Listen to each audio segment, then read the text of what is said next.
સોનગઢ ખાતે 11મા ગ્રામીણ ઓલિમ્પિક ખેલ મહોત્સવ 2025નો ભવ્ય પ્રારંભ.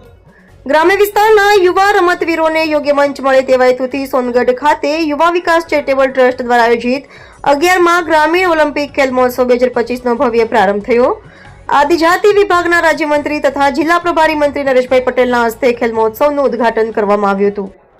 મંત્રીશ્રીએ જણાવ્યું હતું કે આજે આદિવાસી સમાજના યુવા રમતવીરો શિક્ષણ સાથે રમત ક્ષેત્રે પણ ઉત્કૃષ્ટ પ્રદર્શન કરી રહ્યા છે, જે રાજ્ય માટે ગૌરવની બાબત છે.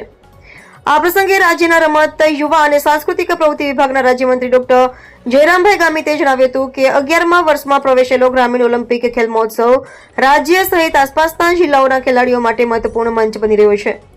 ડોક્ટર જયરામભાઈ ગામિતે મેદાનમાં ઉતરીને ગિલોલ અને તીરંદાજી જેવી પરંપરા રમતો રમી યુવા રમતવીરોનો ઉત્સાહ વધાર્યો હતો.